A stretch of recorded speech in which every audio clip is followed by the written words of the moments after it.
On that, I would say we all, like, from a security person, I look at that and I think that's crazy, but really did that, that was a few years ago, and I'm not sure that really made a huge change on it. I feel like on the automotive side, what's really going to impact the car OEMs is they're going to say, dude, I want my car to actually be a living room where I can make money on additional services that are, as this autonomous vehicle is going down, somebody can be purchasing it or purchasing an additional aspect that's coming in, or a book that they're reading, or whatever it is, or going by a store.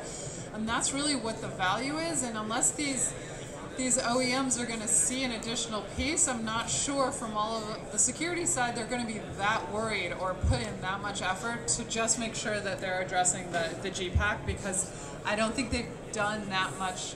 They haven't made that much of steps in the meantime, unfortunately. Any questions from the audience? I've got some softballs, kids. Okay, Xinxin, first for you. Okay. Talk to me about the test beds going on at the Industrial Internet Consortium. How is security being tested there? Security, because people are working together in the consortium to create the security framework, consider the industry IoT systems, especially for the define the security framework, how those systems typically work, and how the industry can work together to get a unified security framework to protect the industry IoT system. I think that's one of the very major work the security group is currently working on. I think it's a very important piece to protecting the industry IoT system. Can I throw a comment in though? So as part of the Industrial Internet Consortium, I think it's really important that we can all work together and see each other's problems from a different aspect. But one piece from a security person, if I look at my customer's aspect, is we as a ISC have come out with a security stack or a security framework that is inches thick, right? It's going to have a thud factor when you put it down, and we need to figure out how to help our customers really address that with a one-page, one simplified version, because we can't go in and say, look at this amazing framework you can use. People will be scared, and I feel like just say, well, screw it. If I got to do that, I'm not even going to do anything. And I think in some ways that's really what the decision some people have made in the past, and we need to help them figure out a simple way to start taking steps so they are at least steps towards a more secure environment. Okay, so this is sort of not a softball. So Julia, when I think of keys, I think of certificates. Okay, and if I go into my computer right now, it's like the movie Sixth Sense, in the fact that I open up my certs and I see dead companies. Okay, lots and lots of dead certificates. So just out of curiosity, what's the impact of having all these certs out there that don't necessarily have any management or control anymore on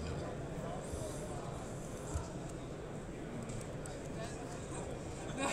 That is an interesting aspect, and I'm not sure how to address that really at a really simplified level, but I think we have to, I mean, in your browser yourself, right, we're relying on some of these browsers to continuously update that. On the other hand, you need to be able to figure out, if you're looking at much smaller IoT devices, and I'm going to dive into the IoT sense rather than stay at the browser sense just because of where we are.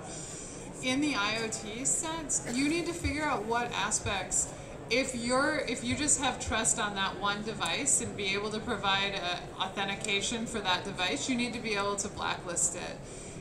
If it needs to come back online, what are your implications? On the other hand, if you just don't want to trust the data, you can do it in the cloud and say, well, if I get any more data from that, I'm not trusting it anymore, I'm just going to ignore it. So I think, unfortunately, I don't think I can answer from an IoT sense that there's a unified vision of what to think of that. From the browser side, there's a more unified vision of how the browsers are actually addressing that. Yeah, so I want to add a little bit more. For the IoT domain, actually, the PKI certificate have been play a very important role for past years to bring the trusted device to the system. Actually, yeah, most of the systems they are still using the X509. That's the most popular certificate using also in the web world. However, people found that certificate is actually quite big. Sometimes it cannot fit into your smaller IoT devices. Also, you can see they have other certificate specification is under development, particularly for the machine-to-machine communications, which is called, if I remember correctly, it's called the implicit certificate, which is relatively small compared to the traditional X509, and can fit most IoT applications. That certificate is short-lived. You only keep issuing that small certificate to the device, and after the short period of time it's become expired, you get a new one. Okay. And I think the policy associated with those certificates and what we're doing with each device is really important to address. Okay. I'm ready for John, you've got to come back here or scream at them. One of the two. We can, if you say it, I think we can hear and we'll repeat your question. So you brought up something interesting. You said that you have control of blackness. In CAD-M, once you blacklist that device, it can't go back online to be re-whitelisted. I agree. In most cases, once you... Yeah, sorry, I did say I'd repeat the question. So your question was, we were talking about the fact once you blacklist a device, most times you would never bring that device online. You're never going to trust it again. And I agree with you. In most cases, yes, that is the piece. If you basically, when do you validate and authenticate that trust is really what you're doing, and you have to look at each one, unfortunately, from the threat model that each of those devices is. But yeah, in some cases, maybe somebody owns this device, and you're going to say, okay, now I'm not going to trust it based on that person and authenticate it to that person or that company. But in a few cases, you're going to want to be able to re-authenticate these devices as basically someone else. But the issue with that, as you know, if it's M2M, that's very expensive because you have to roll a truck. Yeah. So the question was, it's very expensive because you got to roll a truck. I 100% agree. Yes. And being able to, and as we get costs down for these sensors, I think some of them we're just going to have to say they're throwaway. Once you don't have a certain amount of trust, you're going to have to throw it away because it's not worth the truck roll, right? And once we have these sensors just distributed all over, yeah, I agree with you. I didn't mean to say something too different either. I just wanted more education. Yeah, you got it. That truck roll is, in a lot of ways, what we're doing with IoT is being able to try and bring in that data without a truck roll, right? That's why we want to have these devices out there in the first place. In oil and gas, that's why they're monitoring the pipeline, so they don't have to have literally, I was talking to someone in that space that literally 10 years ago, you'd have someone walking every single pipe once a year, right? You don't want that anymore. That's what IoT is for. How do we avoid that? So I've got one last question. And you have to speak loud enough because it's for the entire hall to hear, okay? Which is, okay, if I were a sensor company, and I don't talk about security right now, what is the one place I should go to first to understand more about security?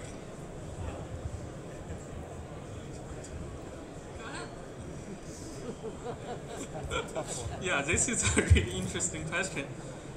If you're a sensor company, you don't know the security at all.